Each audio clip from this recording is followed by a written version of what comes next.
చూడండి, ఎందుకు చెప్తున్నానంటే ఎన్నో రాత్రులు మనం మేల్కొని ఉంటాం.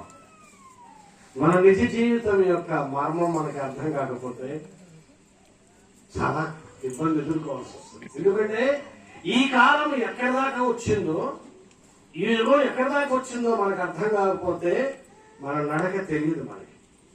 మనం ఒక తెలియని స్థలానికి వెళుతున్నామంటే దాని మ్యాప్ దగ్గర పెట్టుకొని ఎన్ని కిలోమీటర్లు ఉన్నదో మన గమ్యం తెలుసుకుంటూ చూస్తూ పోతేనే ఆ గమ్యానికి వస్తున్నామా లేదా మనకు అర్థం అవుతుంది. యుగాల యొక్క మరణం తెలిస్తే గాని ఏం జరిగింది, ఏం జరగబోతుంది, ఈ యుగం ఎక్కడి దాకా వచ్చాం, ఏమవుతుంది అనేది మనకు ఒక ఐడియా అర్థం అవుతుంది. లేకపోతే చాలా కష్టమైపోతుంది. అందుకే ఈ సందర్భంగా మరి లూథర్ గారి యొక్క జ్ఞాపకాల సందర్భంగా ఆ కుటుంబం ఇలా అరేంజ్ చేశారు కాబట్టి ఈ వాక్యాన్ని మనం వినడానికి దేవుడు అవకాశం ఇచ్చాడు. సో ఇప్పుడు మళ్ళా మీకు జ్ఞాపకం చేస్తున్నాను. 3 రకాల సృష్టి మీకు చూపించాను బైబిల్లో. దేవుని యొక్క కోరిక వివరించాను. ఆ కోరికను దేవుడు ఎలా ప్రణాళిక చేశాడు, ఆ ప్రణాళిక నిర్దిష్టమైన కాలం గల్లా ఫిక్స్ చేశాడు, ఆ కాలాన్ని ఇన్ని యుగాలుగా చేశాడో మీకు జ్ఞాపకం చేశాడు. సో బైబిల్ ప్రకారంగా పాత నిబంధన 2 యుగాలు చూపిస్తుంది, కృత నిబంధన 3 యుగాలు చూపిస్తుంది. సృష్టి యుగం, ధర్మశాస్త్ర యుగాన్నేమో పాత నిబంధన చూపిస్తుంది. సువార్త యుగం, 1000 సంవత్సరాల శాంతి యుగం, అలాగే నిత్య జీవ యుగాన్నేమో కృత నిబంధన చూపిస్తుంది. ఈ 5 యుగాల యొక్క సంపూర్ణ సారాంశ కలయికే సువార్త. మర్చిపోతారా? కాబట్టి 5 యుగాలలో ఏం జరుగుతుందో, ఏం జరిగిందో, ఏం జరగబోతుందో, ఏం జరుగుతుందో ఈ మొత్తం కలిసి సువార్త అవుతుంది. దీనంతటి యొక్క ఈ యుగాల యొక్క సారాంశం ఎందుకు దేవుడు ఏర్పాటు చేశాడు చెప్పండి? దేని కొరకు? దేని కొరకు దేవుడు ఈ యుగాలు చేసింది? దేని కొరకు? ఆయన కోరిక. ఏదా కోరిక? దేవుని యొక్క తన కుటుంబం కొరకు. తన కుటుంబం కావాలి కాబట్టి ఆ కుటుంబం కొరకే దేవుడు ఏం చేశాడు? మొదటి మెట్టుగా ఎలా చేశాడు? ఈ రోజు ఎక్కువ చెప్పడం సాధ్యం కాదు. దేవుని చిత్తం అయితే ఇంకొక సమయం దేవుని చిత్తం ఇచ్చినప్పుడు అప్పుడు నేను పూర్తిగా టాపిక్ వివరిస్తాను. ఇప్పుడు మీకు ఈ రోజు మీకు క్లుప్తంగా వివరిస్తాను. మొదటిది సృష్టి యుగం. సృష్టి యుగం అనేది ఏ సృష్టి యుగం? ఇది భూమి ఆకాశాల సృష్టి యుగం, జగత్తు సృష్టి యుగం కాదు. ఇది మీరు అర్థం చేసుకోండి. కాబట్టి భూమి ఆకాశాల సృష్టి యుగం ఎలా జరిగిందో చూద్దాం. భూమి ఆకాశాల సృష్టి యుగం అంతా కూడా 7 దినాల్లో పూర్తి చేశాడు దేవుడు. కాబట్టి 7 దినాలలో 5 దినాలేమో సమస్తమైన ప్రకృతిని సంబంధితమైన వాటిని అన్నింటినీ 5 రోజుల్లో పూర్తి చేశాడు. ఇక 6వ రోజు భూమి మీద ఉన్నటువంటి జంతువుల్ని, పశువుల్ని, చివరిలో మానవుని చేసేసాడు. అప్పుడు 6 రోజులు పూర్తి అయిపోయాయి. ఇకపోతే 7వ రోజు ఆయన ఆశీర్వదించి దీవించి విశ్రాంతి తీసుకున్నాడు. ఈ విధంగా సృష్టి యుగం మొత్తం కాలం 7 దినాలు. దినము అంటే మన లెక్క ప్రకారంగా 24 గంటలు కాదు, అది దేవుని యొక్క దినం. అది ఎన్ని లక్షల కోట్ల సంవత్సరాల్లో మనకు తెలియదు. మానవుని ఊహకి అందం కాదు అన్ని కోట్ల సంవత్సరాలు. కాబట్టి ఎన్ని కోట్ల సంవత్సరాల పరిణామ క్రమంలో దేవుడు ఈ భూమి ఆకాశాల సృష్టిని పూర్తి చేశాడు. 5 రోజులు ప్రకృతిని, సూర్య చంద్ర నక్షత్రాలని, ప్రకృతిని పూర్తి చేశాడు. 6వ రోజు పశువుల్ని, జంతువుల్ని, చివరిలో మానవుని సృష్టించాడు. 7వ రోజు పూర్తిగా విశ్రాంతి తీసుకున్నాడు. సృష్టి యుగంలో దేవుడు 2 మాత్రమే ఆశీర్వదించాడు. ఆ 2 ఎవరంటే, ఒకటి మానవులు, రెండవది 7వ రోజు. బైబిల్ తీసుకోండి. ఆదికాండము 1వ అధ్యాయము 27, 28 వచ్చాము చదవండి. దేవుడు తన స్వరూపమందు నరుని సృజించెను. ఎందుకు తన స్వరూపం అంటే తనకి సంతానంగా కావాలి. తన సంతానం ఎవరైతే రాబోతున్నారో ఆయన కుమారుల కొరకు దేవుడు ఒక పురుషుణ్ణి ఒక స్త్రీని చేశాడు. ఆ చదవండి. దేవుని స్వరూపమందు దేవుని స్వరూపం వారిని సృజించను. వారిని సృజించాడు. స్త్రీనిగాను స్త్రీగాను పురుషునిగాను పురుషునిగాను వారిని సృజించను. వారిని సృజించాను. దేవుడు దేవుడు వారిని ఆశీర్వదించను. కాబట్టి దేవుడు పురుషుని స్త్రీని ఆశీర్వదించాడు. ఎందుకు అంటే ఈ పురుషుడు స్త్రీ నుంచి వచ్చేటువంటి ఈ సంతానమే ఆయనకి కుమారులు కాబోతున్నారు. తర్వాత రెండో ఆశీర్వాదం చూడండి. 2వ అధ్యాయం మొదటి చదవండి. ఆదికాండం. ఆకాశమును భూమియు వాటిలోనున్న సమస్త సమూహమును సంపూర్తి చేయబడిన దేవుడు తాను చేసిన తన పని 7వ దినములోగా సంపూర్తి చేసి తాను చేసిన తన పని అంతటి నుండి 7వ దినమున విశ్రమించెను. కాబట్టి దేవుడు ఆ 7వ దినమును ఆశీర్వదించి పరిశుద్ధపరచెను. కాబట్టి దేవుడు సృష్టి యుగంలో రెండింటిని మాత్రమే ఆశీర్వదించాడు. ఒకటేమో ఆయన పోలిక స్వరూపంలో పుట్టిన మానవుల్ని, అలాగే రెండవది 7వ రోజు సృష్టి యుగంలో వాటిని మాత్రమే ఆశీర్వదించాడు. కాబట్టి సృష్టి యుగం ఎప్పుడైతే ప్రారంభమయ్యి ఇదంతా ముగించి 7వ దినము పూర్తి అయిన తర్వాత, ఆయన విశ్రాంతి అయిపోయిన తరువాత, దేవుడు విశ్రమించుట పూర్తి విశ్రాంతి తీసుకోవడం పూర్తి అయిన తర్వాత వెంటనే యుగం మారిపోయింది. ఎందుకు ఆ చివరిలో ఏం మారిపోయింది? ప్రతి యుగం యొక్క చివరిలో ఒక సంధి కాలం వచ్చింది. అది ఇప్పుడు చెప్పే సమయం లేదు, క్లుప్తంగా మీకు వివరిస్తాను. దేవుడు తన స్వరూపంలో పోలికగా పుట్టించి ఆశీర్వదించినటువంటి ఆదాము అవ్వలు దేవుని సహవాసం నుంచి విడిపోయారు. అంటే వారు ఆజ్ఞాతిక్రమం వల్ల పాపం, పాపం వల్ల శాపం, శాపం వల్ల మరణం తెచ్చుకున్నారు.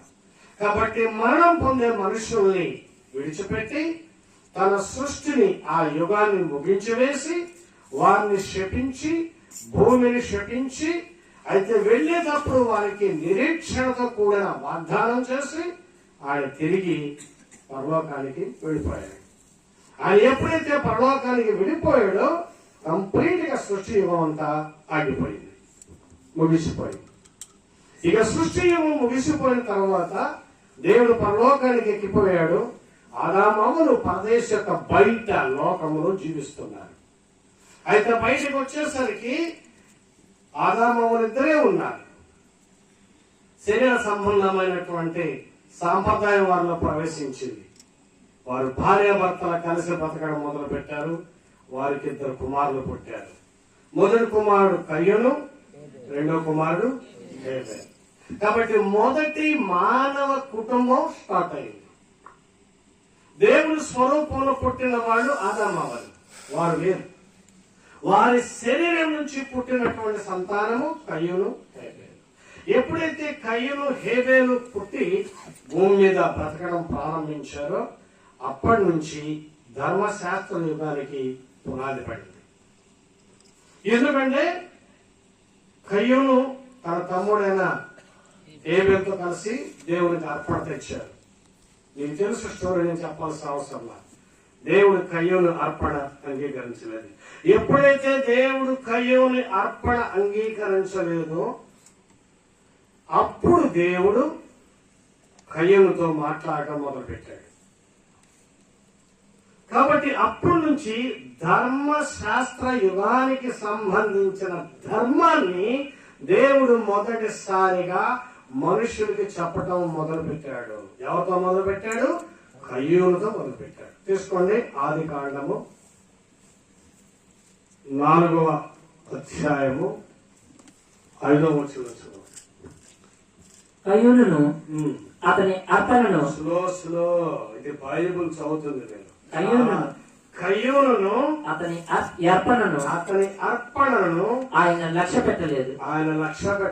కాబట్టి కయ్యూనుకు మిక్కిలి కోపం వచ్చి అతడు తన ముఖము చిన్నబుచ్చుకొనగా యెహోవా కయ్యూనుతో నీకు కోపమేలా? ఉమ్, ముఖము చిన్నబుచ్చుకుని ఉన్నావేమి? ఉమ్, నీవు సత్క్రియ చేసిన ఎడల ఉమ్, తలనెత్తుకొనవా? ఉమ్, సత్క్రియ చేయని ఎడల ఉమ్, వాకిట పాపము పొంచి ఉండును. ఉమ్, నీ ఎడల దానికి ఉమ్, వాంఛ కలుగును, ఉమ్. నీవు దానిని ఏలుదువనెను. చాలు. కాబట్టి దేవుడు ఒక్కొక్క యుగంలో ఒక్కొక్కడు చెప్పుకుంటూ వచ్చాడు. సృష్టి యుగంలో దేవుడు మానవునికి ఆజ్ఞ ఇచ్చాడు. ధర్మశాస్త్ర యుగంలో దేవుడు ధర్మాన్ని బోధించాడు. సువార్త యుగంలో దేవుడు సువార్తను బోధించాడు. 1000 సంవత్సరాల శాంతిరాజ్య యుగంలో సంపూర్ణ రక్షణను బోధిస్తాడు. క్రొత్త భూమి క్రొత్త ఆకాశంలో ఓదార్పరుస్తాడు. ఇది దేవుని యొక్క ప్రణాళిక. మీకు వివరించే రెఫరెన్స్ చూపించే టైం లేదు. ఇప్పుడు మనం ఎక్కడికి వచ్చాం? సృష్టి యుగం ముగిసిపోయింది. ధర్మశాస్త్ర యుగం ప్రారంభానికి వచ్చాం. ధర్మశాస్త్ర యుగం ప్రారంభంలో దేవుడు ధర్మాన్ని బోధించడం మొదలుపెట్టాడు. ఆజ్ఞలు ఇచ్చాడు మనుషులకి, ఆజ్ఞలు తప్పిపోయారు. ఆజ్ఞలు తప్పిపోయిన మానవులు మరణం తెచ్చుకున్నారు. కాబట్టి ఆ మరణం తెచ్చుకున్న మనుషులకి ధర్మాన్ని బోధించడం దేవుడు మొదలుపెట్టాడు. కాబట్టి అలా బోధిస్తూ చివరికి ఈ ధర్మశాస్త్రాన్ని, దేవుని యొక్క ధర్మశాస్త్రాన్ని తెలియజేయడానికి ఆయన ఒక ప్రణాళికలో భాగంగా పెట్టుకున్నాడు. దాన్ని కయ్యూనుతో మొదలుపెట్టాడు. ఎలా మొదలుపెట్టాడు? కయ్యూను ఎప్పుడైతే పాపము చేయటానికి, ధర్మం తప్పడానికి సిద్ధంగా ఉన్నాడో అప్పుడు దేవుడు కయ్యూనుతో మాట్లాడాడు. ఎందుకంటే అర్పణ అంగీకరించినది కయ్యూని కోపం వచ్చింది. గమనించండి, గుర్తించుకోండి. ఏ మనుషునికైనా కోపం వస్తే వాడు ధర్మము నెరవేర్చాడు, ధర్మాన్ని చంపేస్తాడు. అందుకని కోపము మొదటి పెట్టు. బైబిల్ క్షుణ్ణంగా చూపిస్తుంది. కోపం వస్తే నువ్వు ధర్మం మార్చేస్తావు, అధర్మం చేస్తావు. నువ్వెంత కోపం తగ్గించుకుంటే నువ్వంత ధర్మాన్ని చేస్తావు. దేవుడు అంటున్నాడు కయ్యూనుతో, ఎందుకు నీకు కోపం వచ్చింది కయ్యూన్? ఎందుకు నీ ముఖం చిన్నబుచ్చుకున్నావు? ఏం జరిగింది నీకు? నీ హృదయంలో ఏం తిరిగాడుతుంది? నువ్వు జాగ్రత్త, నీకు ధర్మం చెప్తున్నాను. రేవుడు తెలుసా? నువ్వు సత్క్రియ చెయ్యి. నువ్వు సత్క్రియ చేస్తే నువ్వు తలెత్తుకుంటావు. నువ్వు సత్క్రియ చేయలేదు కాబట్టే నువ్వు తలదించుకున్నావు. ఎందుకు నీ కోపం? ఎందుకో తెలుసా? నేను చెప్పే విషయం ఏమిటో గమనించు కయ్యూన్. ఎందుకంటే నీవు సత్క్రియ చేయకపోతే పాపము నీ వాకిట పొంచి ఉంటుంది. అంతవరకు పాపం అనే మాట బైబిల్లో లేదు. సృష్టి యుగంలో పాపం అనే మాట లేదు. సృష్టి యుగంలో ఆజ్ఞల గురించి మాత్రమే చెప్పాడు దేవుడు. కాబట్టి ధర్మశాస్త్ర యుగం వచ్చేసరికల్లా ఆ ఆజ్ఞ అతిక్రమము పాపముగా మారిందని దేవుడు ఇక్కడ చెప్తున్నాడు. ఏమన్నాడు? పాపము నీ వాకిట, ఏ వాకిట? నీ హృదయం యొక్క వాకిట పాపము పొంచి ఉంటుంది. ఒకప్పుడు అది ప్రాణము లేనట్లుగా ఉండి ఇప్పుడు ప్రాణం తెచ్చుకొని పాపం ప్రాణం కలిగి ఒక మనుష్యుడు చేసినట్లుగా చేస్తుంది. అందుకనే పాపము వచ్చి పొంచి ఉంటుంది. నీ ద్వారం తెరిస్తే, నీ వాకిలు తెరిస్తే లోపలికి వస్తుంది. ఎందుకు?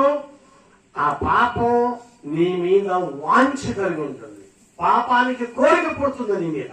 ఎవడు ధర్మాన్ని నెట్టివేస్తాడో, ఎవడు ధర్మాన్ని నాశనం చేస్తాడో, ఎవడు ధర్మాన్ని పాడు చేస్తాడో వాడు పాపము చేత ఆకర్షించబడతాడు. వాడే పాపి. ధర్మాన్ని నాశనం చేసిన వాడి పాపి. ధర్మాన్ని నాశనం చేసేవాడు ఎవడు? కోపం కలిగిన వాడు. కోపం వచ్చేవాడు ధర్మాన్ని పాడు చేస్తాడు. ధర్మం పాడు చేస్తే పాపము వాడి మీద కోరికను పెంచుకుంటుంది. అందుకని అంటున్నాడు దేవుడు, ఏమంటాడు? పాపము పొంచి నీ మీద దానికి వాంఛ కలుగుతుంది. అంటే కోరిక, వాంఛ కోరిక కలుగుతుంది. ఎప్పుడైతే కోరిక కలుగుతుందో ఆటోమేటిక్ గా నీవు దాన్ని ఏరుతావు, అంటే పాపం చేసేస్తావు. సర్వ పాపానికి మూలం ఇదే. సర్వ పాపానికి మూలం వాంఛ, కోరిక. ఆ కోరిక ముందు నడిచిన అధర్మం, ఆ అధర్మానికి కారణమైనటువంటి కోపం.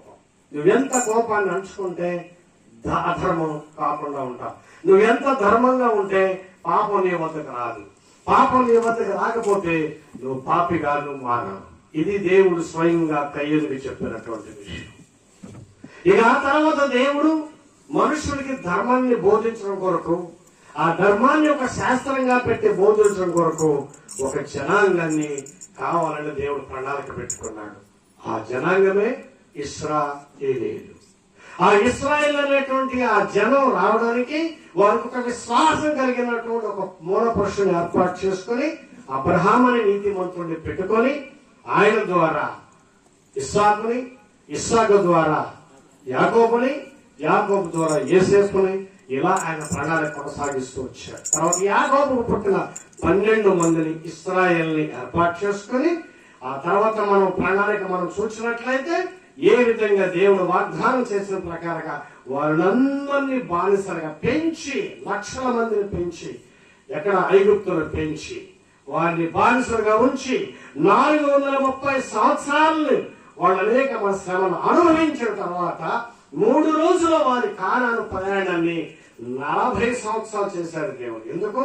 ఈ 40 సంవత్సరాల కాలంలో తానెవరో, తన శక్తి ఏమిటో, తన బలం ఏమిటో, నిజమైన దేవుడు ఎవరో చూపించడానికి, ఆయన మహిమను చూపించడానికి, ఆయన కార్యాలు చూపించడానికి ఏ ధర్మశాస్త్రం అయితే మోషే ద్వారా ఇశ్రాయేలుకి ఇవ్వాలనుకున్నాడో ఆ ధర్మశాస్త్రాన్ని, ఆ నీతిని, ఆ నిబంధనల్ని, కట్టడల్ని, ఆజ్ఞల్ని ఇచ్చి ఆ యుగాన్ని పరిపూర్ణం చేయాలని దేవుడు ప్రణాళిక వేశాడు. ఆ ప్రణాళిక అంతకి కూడా దేవుడు నెరవేర్చుకుంటూ వచ్చాడు. పాత నిబంధన పూర్తయ్యేసరికి ఇశ్రాయేలు రావడం, ధర్మశాస్త్రం ఆజ్ఞలన్నీ వివరించడం, ఆయన నిబంధనలు వివరించడం, ఈ విధంగా అంతా కలిసి ధర్మశాస్త్ర యుగం చివరికి ప్రవక్త వచ్చేసరికి, ప్రవక్తల కాలం పూర్తయ్యేసరికి ధర్మశాస్త్ర యుగం పూర్తయింది. ఎప్పుడైతే ధర్మశాస్త్ర యుగం పూర్తయిందో ఆ తర్వాత ఏమొచ్చింది?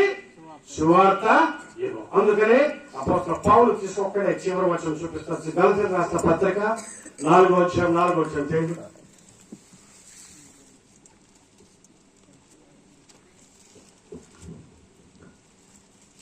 ఏమిటి ఇంతమంది పాస్టర్లు టకాలు తీయాలండి? అయితే కాలము సంపూర్ణమైనప్పుడు దేవుడు తన కుమారుని పంపాడు. అంటే కాలము ఈ యేసు ప్రభుని దేవుడి లోకానికి పంపిస్తాను. ఏ కాలం పూర్తయిందండి? ఏ యుగం పూర్తయింది? పంపేసరికి మీరు వీటిలో నిద్రపోయారు. నా గ్యారంటీగా తెలుసు, మీరు నాతో కలిసి ఏ యుగం పూర్తయింది? ధర్మశాస్త్ర యుగం పూర్తయింది. ధర్మశాస్త్ర యుగం పూర్తయిన కాలంలో దేవుడు తన కుమారుని పంపాడు. అంటే సువార్త యుగం ఎవరితో మొదలు? యేసు ప్రభు జన్మతో సువార్త యుగం స్టార్ట్ అయింది. 3300 సంవత్సరాలు యేసు ప్రభు భూమి మీద ఉండగా సువార్తను ఆయన బోధించాడు. ఆయన తర్వాత ఆయన శిష్యులు అపోస్తలుడు బోధించడం మొదలు పెట్టాడు. ఈ విధంగా ధర్మశాస్త్ర యుగం గతించిపోయి సువార్త యుగంకి వచ్చి ఇప్పుడు మనం 2023 సంవత్సరాల కాలం గడిచింది. కాబట్టి ఈ సువార్త యుగం చివరికి వచ్చేసింది. ఈ సువార్త యుగం చివరిలోకి మనం వచ్చేసాం. కాబట్టి యేసుక్రీస్తు ప్రభు రాక ఎప్పుడైతే జరుగుతుందో సువార్త యుగం ముగిసిపోతుంది.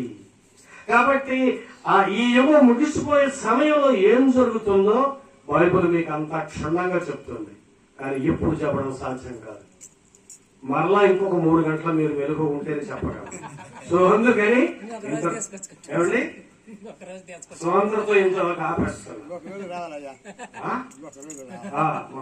తప్పక వస్తాను. కాబట్టి ఎందుకంటే ఇది నా జీవితం, నీ జీవితం, అవునా? ఇది మన జీవితం. మొత్తం లోకంలో ఉన్నటువంటి బంధువుల లూథర్ గారి జీవితం. ఆయనకి స్వార్థ కావాలి, నీకు కావాలి, నాకు కావాలి. ఇప్పుడు మనం ఎక్కడికి వచ్చామో మనం తెలియాలి. ఎందుకంటే ఒక్కడి మీకు చూపిస్తారు. ఒక్కటే ఇంకొక నిమిషం ఉంటారా? ఒక్క నిమిషం చూపిస్తారు. అంత్యకాలం యొక్క చివరలో, సువార్త యుగం యొక్క చివరలో, అనగా క్రీస్తు రాకడ జరిగే సమయంలో ఏం జరగబోతుందో ఆ టాపిక్ చెప్పి మీకు పంపిస్తాను. తీసుకోండి. అపోస్తల కార్యములు 2వ అధ్యాయము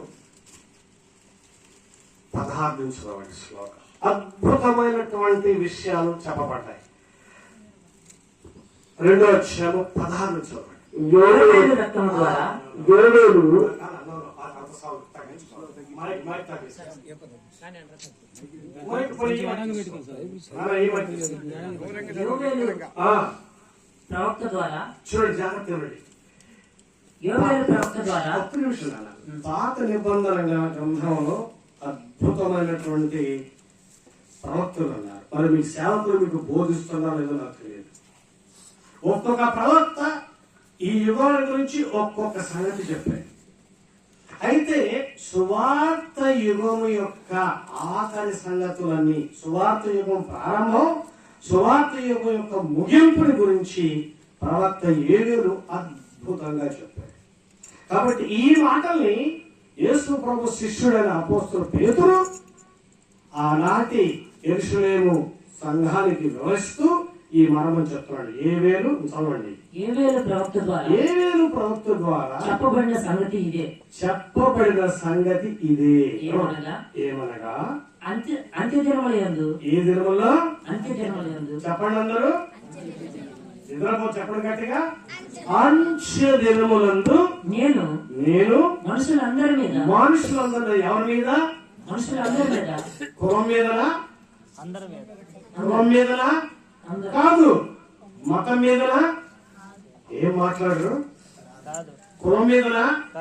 మతం మీదనా? క్రైస్తవుల మీదనా? కాదు, మనుషులందరి మీద నా ఆత్మను కుమ్మరిస్తానన్నాడు దేవుడు. నువ్వు ముస్లింవా, నువ్వు హిందువా, నువ్వు క్రైస్తవుడువా, నువ్వు ఏ మతం, ఏ జాతి, ఏ దేశం, నువ్వు దేవుడికి సంబంధం లేదు. మంచకాలంలో మనుషులందరి మీద తన ఆత్మను కుమ్మరించబోతున్నాడు. మీ కుమారులు మీ కుమార్తెలు ప్రవచించరు. మీ యవనులకు దర్శనములు కలుగును. మీ వృద్ధులు కలలు కందురు. ఆ దినములలో అంటే ఏ దినాలండి ఇవి? ఏ దినములు తెలుసా? సువార్త యుగం యొక్క చివరి దినాలు. ఆ దినములలో నా దాసుల మీదను, నా దాసురాండ్ర మీదను నా ఆత్మను కుమ్మరించను. అంటే ఈ సువార్త యుగం ముగిసిపోయే ముందు ఇది అంటే ఇప్పుడు జరుగుతున్న స్టోరీ అంతా అదే. తర్వాత చూడండి. గనుక వారు ప్రవచించెదరు. పైన ఆకాశమందు ఇది అయిపోయిన తర్వాత అంటే సేవ చేసే సేవకులు, సేవకురాండ్రు సేవ చేస్తూ ఇది ముగింపుకి వస్తుండగా చదవండి. పైన ఆకాశమందు మహత్కార్యములను కింద భూమి మీద సూచక క్రియలను రక్తమును అగ్నిని పొగ ఆవిరిని కలుగజేసేదను. దేవుడు కలుగజేస్తాడు. ప్రభువు ప్రత్యక్షమగు మహాదినము రాకమునకు సూర్యుడు చీకటిగాను చంద్రుడు రక్తముగాను మారుదురు. అప్పుడు ప్రభువు నామమునందు ప్రార్థన చేయు వారందరూ రక్షణ పొందుదురు. కాబట్టి జరగబల్ల ఈ యుగంలో లాస్ట్ జరిగే సంగతి అంటే ముందు సువార్త ఆకాశముల మహత్కార్యములు, భూమి మీద అద్భుత కార్యములు, తర్వాత అగ్ని, పొగ, ఆవిరి, ఇంకోటేంటి మర్చిపోయింది, నిద్రపోయింది, రక్తము. ఈ 4 కలుగుతాయి. ఈ 4 కలిగిన వెంటనే సూర్యుడు నల్లబడిపోతాడు, చంద్రుడు రక్తవర్ణమైపోతాడు. ఎప్పుడైతే వాళ్ళిద్దరూ అయిపోయారో యేసుక్రీస్తు ప్రభు రాకడ ఆకాశాన్ని వస్తుంది. ఇది ఏ యుగంలో జరుగుతుందండి? సువార్త యుగం. ఎప్పుడు? సువార్త యుగం ముగింపులో జరుగుతుంది. అది అయిపోయిన వెంటనే ఆ తర్వాత నెక్స్ట్ ఏ యుగానికి వెళ్ళిపోతాం? 1000 సంవత్సరాల శాంతి యుగానికి. మీరు క్రైస్తవులుగా దేవుణ్ణి నమ్మితే, మీరు యేసు ప్రభు సత్యమైన దేవుడిని మీరు విశ్వసిస్తే ఈ మర్మమంతా మీకు తెలియాలి. ఈ సువార్త యొక్క మర్మం మీకు తెలియకపోతే బ్రతుకున్నవాడి సంగతి ఏమిటో, చచ్చిన వాడి సంగతి ఏంటో, చివరికి ఏమవుతుందో మీకు అర్థం కాకపోతే ఇలా డబ్బులు కొట్టుకుంటూ, పాటలు పాడుకుంటూ, భయం చేసుకుంటూ కూర్చొని ఉంటారు. అది కాదు, అది ఒక భాగం. కానీ దేవుని యొక్క సువార్తని సంపూర్ణంగా అర్థం చేసుకొని, దీన్ని ఆవరణ చేసుకొని కంప్లీట్ నీ జీవితంలో సువార్తని జీవితంగా మలుచుకో. అప్పుడు నువ్వు భూమిలో జీవించి ఉన్నా చనిపోయి నూతన వాళ్ళే మృతుల లోకంలో ఉన్న ప్రభు దినాన తిరిగి జీవంలోకి వస్తావు. ఈ భూమి మీద బతికే కొద్ది కాలం కొరకు భయపడవద్దు. కష్టాలు, నష్టాలు, శ్రమలు, దుఃఖాలు మానవులకి తప్పవు, మనకి తప్పవు. లోకంలో అన్నిలు జరిగినట్లే మనకి జరుగుతుంది. కానీ ఈ యుగం పూర్తయ్యేసరికి మన జీవితాలు మారిపోతాయి. సో మీకు చివరిగా ఈ మాటతో ముగిస్తున్నాను. మళ్ళా చెప్తున్నా, దేవునికి ఒక కోరిక ఉంది. ఆ కోరికకి ఒక ప్రణాళిక పెట్టాడు. ఆ ప్రణాళిక కొరకు ఒక కాలాన్ని నిర్ణయించాడు. ఆ కాలం జరగడానికి 5 యుగాలు చేశాడు. ఆ 5 యుగాల సారాంశమే బైబిల్. ఆ బైబిల్ చెప్పిన 5 యుగాల సారాంశమే సువార్త. ఈ సువార్తను నమ్మమని యేసు ప్రభు ఆనాడు చెప్పింది. అది కాలం సంపూర్ణమైనది. చెప్పండి అన్నమాట, కాలము సంపూర్ణమైనది, దేవుని రాజ్యము సమీపముగా ఉన్నది, మారు మనసు పొంది సువార్తని నమ్ముడి. ఇది యేసు ప్రభు భూమి మీద మానవులకు అందించినటువంటి బోధ. ఈనాడు ఆయన అపోస్తలుగా, ఆయన సేవకులుగా మేము మీకు అది బోధిస్తున్నాం. నమ్మితే యుగం ఆఖరిలో జరిగే సంగతుల్లో దేవుని యొక్క రక్షణ అందించబడే సమయంలో మనం రక్షించబడతాం. ఇప్పుడు చదివిన వాక్యంలో చివరే ఉన్నాడు, ఆయన నామం బట్టి ప్రార్థన చేయు వారందరూ కూడా రక్షించబడతారు. దేవుని మాటలు దీవించును గాక. ఆమేన్. ఓర్పుగా విన్నారు, సంతోషం. కానీ నేను మీకు మనవి చేస్తున్నాను, మీకు తెలిసిన బోధ కాదు, బైబిల్ చెప్పబడింది బోధించండి. సేవకులుగా మనవి చేస్తున్నాను. విశ్వాసం మీరు కూడా ఏదో చెప్తున్నాడు వింటున్నాం అనుకోవద్దు. రోజు బైబిల్ చదువుకోండి, అర్థం చేసుకోండి, పరిశుద్ధాత్మ దేవుడిని అడుక్కోండి. దేవుడు మీకు ఆనందం చేస్తారు. ఈ సమయంలో మరి దివంగతులైనటువంటి లూథర్ గారి ఈ కుటుంబ పక్షాన మరి నేను సంతోషాన్ని వ్యక్తపరుస్తున్నాను. ఎందుకంటే ఈ కాసేపు మనం ఈ సువార్త వినడానికి ఆ కుటుంబమే కారణం. మరి సొలొమన్ దీన్నంతా బాధ్యతగా తీసుకొని ఆయన అన్న నరసింహారావు మిగతా సహోదరులతో కలిసి ఈ కార్యక్రమం మనకి ఏర్పాటు చేసి ఈ కాస్త సువార్త వినడానికి ఈ అవకాశం ఇచ్చారు. అందుకు నేను ప్రత్యేకంగా హృదయపూర్వకంగా ఆ కుటుంబానికి నేను థాంక్స్ చెప్తున్నాను. ఏమండి? Okay, very good. చిన్న ప్రార్థన చేసుకొని ముగిస్తాను. లాస్ట్ మిగతా మాటలు చెప్తాను. పరిశుద్ధుడ పరమ తండ్రి, దేవా మీకు కృతజ్ఞత. ఎంత గొప్ప దేవుడు. మట్టిలోంచి తీసిన మమ్మలను మీ సంతానంగా, మీ కుమారులుగా చేసుకోవాలని మీ కోరిక చొప్పున ప్రణాళిక చేశావు. ఆ ప్రణాళిక ప్రకారంగా కాలాన్ని నిర్ణయించావు. ఆ కాలాన్ని యుగాలుగా చేశావు. ఈ రోజు దాని యొక్క ప్రారంభాన్ని విన్నాం. దేవా, జీవించిన మేమైనా మృతులోకములో ఉన్న లూథర్ అయినా తండ్రి, ఈ సువార్త అవసరమే. ఈ సువార్త లేకుండా ఆయనకి రక్షణ లేదు, మాకు రక్షణ లేదు. దేవా, మేము రక్షణలో మేమందరము ఈ వాక్యం విన్న మేమందరం కూడా పాలు పొందేటట్లు సహాయం చేయండి. మమ్మలను, మా కుటుంబాలను, మా బిడ్డలను ఆశీర్వదించండి. సకల పరిశుద్ధులను, నీతిమంతులను దీవించండి తండ్రి. ఈ రాత్రికాల సమయంలో ఈ ఏర్పాటు చేసినటువంటి లూథర్ గారి యొక్క కుటుంబం వరకు మీకు స్తుతులు చెల్లిస్తున్నాను. ఆయన ప్రియ భార్యని, వారి కుమారులను, కుమార్తెలను, వారికి సంబంధించిన ప్రతి ఒక్కొక్కరిని పేరు పేరున దీవించండి. రేపు మేమందరం తిరిగి మా గృహాలకు వెళుచున్నాం.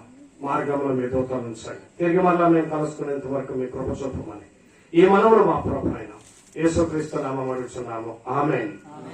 మన ప్రభు యేసుక్రీస్తు కృపయు, తండ్రి అయిన దేవుని యొక్క ప్రేమయు, పరిశుద్ధాత్మ కన్యల సహవాసము సదాకాలం మనందరకు, మన ముఖ్యంగా మృతుల్లోకములో దేవుని రక్షణ కొరకు ఎదురు చూస్తున్న మా సహోదరుడు లూథర్ ఆత్మకు సదా తోడై ఉన్నది గాక.